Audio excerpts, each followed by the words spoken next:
C'est le début de mes intensifs, on va faire une maquette au 10e pour ensuite la prendre en photo et que ça serve en image de rendu. Bon, mon année est terminée, je suis en vacances, mais j'ai fait des intensifs pendant 2 semaines, mes 2 dernières semaines de cours. On devait faire une maquette, donc je t'emmène avec moi pour 2 semaines de maquette. Donc en gros la consigne c'était quoi? C'était faire une maquette au 10e pour faire vraiment l'intérieur d'un appartement et ensuite le prendre en photo pour avoir comme une image de rendu de l'intérieur de l'appartement qu'on avait imaginé pendant le semestre. Donc avant toute maquette, il faut réfléchir un petit peu à ce que tu veux faire. Donc la première phase, c'est la phase de conception.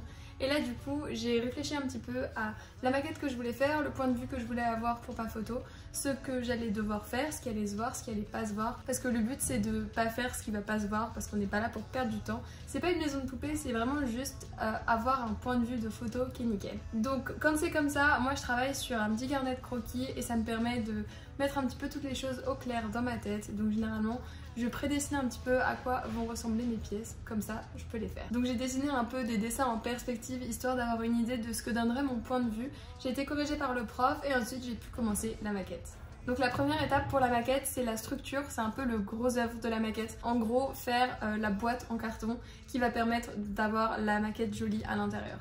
Donc là ma structure c'est mes murs extérieurs de mon appartement, le sol, le plafond, il faut que tout ça ça tienne et que ça tienne bien, mais aussi que je puisse les enlever pour ensuite pouvoir les travailler et faire les détails. Donc pour ça j'ai utilisé du carton bois de 2 mm et comme il était un peu trop fin et pas assez rigide par rapport à la taille de ma maquette, j'ai utilisé aussi du carton mousse qui est très épais, en fait je l'avais en râpe, du coup c'est pour ça que je l'ai utilisé, qui permettait du coup de rigidifier un petit peu tous les bords pour que les murs soient nickel. Donc pour cette maquette, tout le matériel que j'utilise, tout le carton, tous les stylos, toute la colle, elle vient du Géant des Beaux-Arts. Donc le Géant des Beaux-Arts, c'est une enseigne dans laquelle tu peux avoir tout ce dont tu as besoin pour faire des activités créatives. Il n'y a pas que pour faire des maquettes, il y a aussi pour faire du dessin, de la peinture. Tu peux faire vraiment tout et n'importe quoi avec ce qu'ils proposent. Donc tu as plusieurs magasins et ils ont un site web que je te mets dans la barre d'infos. Donc n'hésite pas à aller checker ça. Bon, j'ai bien avancé, j'ai fait toute la partie un peu genre structure de la maquette, donc tous les murs et tout. Donc là il va falloir que je passe un peu au second œuvre, il faut que je fasse mes murs en pierre. Mais la base de la maquette est là. Une fois que j'ai eu terminé de faire donc mon sol, mon plafond, mes murs avec les ouvertures pour les fenêtres, je suis passée aux menuiseries. Je suis en train de faire mes petites menuiseries. Pour ça j'ai du balsa. C'est en gros des petits morceaux de bois qui font une certaine dimension et ça permet de faire les menuiseries. Donc je les ai bien découpés pour que ça soit à la bonne taille, assemblés pour que ça ressemble à une fenêtre. Donc tout ça c'était collé parce que j'ai pas besoin de les ouvrir. Donc comme ça donne une fenêtre qui a une tête de fenêtre. Mais il faut que je choisisse en fait mes menuiseries, genre là c'est comme ça. Mais je sais pas encore si je rajoute une barre ici comme ça genre. Une fois les menuiseries finies, on passe à la texture du sol parce que je voulais un sol en béton ciré et c'était un petit peu compliqué de trouver comment j'allais le faire. Et du coup, j'ai eu une technique qui m'a pris pas mal de temps mais qui a très bien fonctionné. J'ai mis du coup plusieurs couches de vernis-colle, donc en gros c'est de la colle qui a un fini un petit peu brillant. Et ça me permettait d'avoir une couche un peu imperméable pour ensuite pouvoir mettre du vernis par-dessus et avoir du coup un sol qui brille totalement. Donc ça a pris pas mal de temps à faire, j'ai dû pas mal passer avec le pinceau, mais le rendu genre valait tellement le coup parce que du coup on avait la réflexion des fenêtres sur le sol. Mais du coup là j'ai verni, donc ça fait la lumière. Ouais, j'aime bien le rendu. Non, c'est vrai que du coup ça fait... Bah ça différencie les matériaux. Après ça, je suis passée aux vitres. Donc les vitres, c'est en gros juste mettre du plexiglas derrière les fenêtres. Donc comme ça, t'as ta menuiserie et t'as ton plexiglas derrière et donc ça ressemble à une vraie fenêtre. Le truc du plexiglas, c'est que c'est toujours un petit peu compliqué à manier parce qu'il faut pas le salir. Si tu le salis, genre c'est juste mort. Tu peux pas mettre de colle vraiment directement dessus. En tout cas, faut pas du tout que ça dépasse parce que sinon ton plexiglas, il est irrécupérable. Donc c'est toujours un petit peu chaud de manier le plexiglas, mais ça se fait. Ensuite, je suis passée au mobilier, j'ai fait le plan de travail de la cuisine, histoire de savoir un petit peu comment il serait.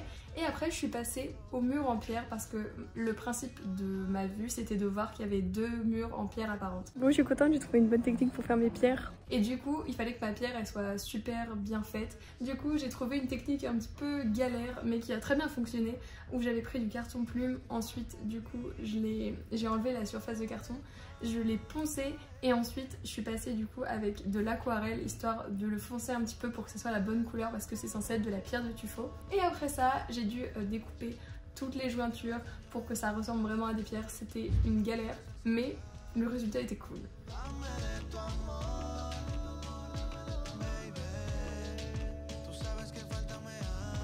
Après ça, quelques détails sur les menuiseries, j'ai fait les poignées des fenêtres, ce genre de choses, c'est hyper important pour que l'intérieur ait vraiment l'air réaliste et que ça fasse vraiment photo de rendu et pas juste la trame de la maquette. Notre but c'était vraiment que ça soit réaliste. Et après je suis passée à l'étape que je préfère, c'est le mobilier. Donc j'ai fait un petit fauteuil trop mignon avec du tissu, du carton, du scotch, enfin essayer que ça tienne et que ça ressemble vraiment à un fauteuil, mais ça marchait trop bien.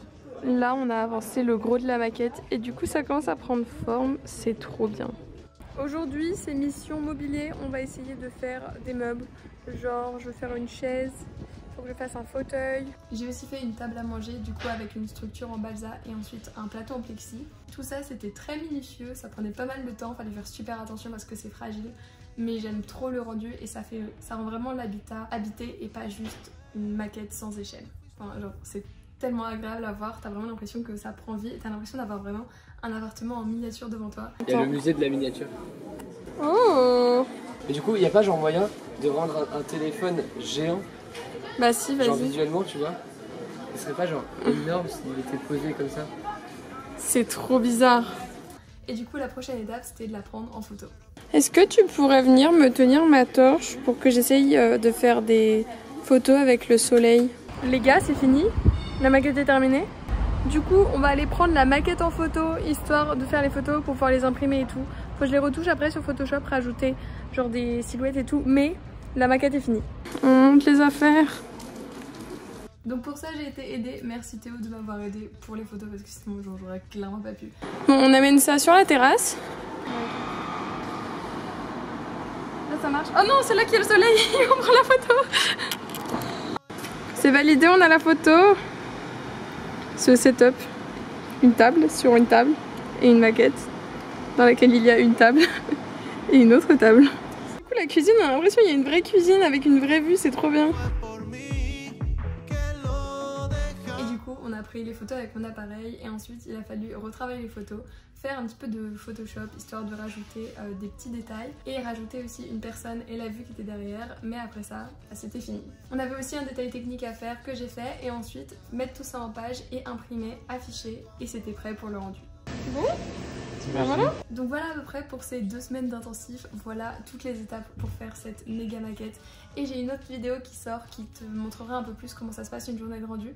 Mais là c'était vraiment le travail que moi j'ai fait, qu'est-ce que ça rend à la fin, qu'est-ce que rend la photo finale. Donc voilà pour ces 2 dernières semaines de L2 et je te retrouve bientôt pour te montrer le jour de rendu.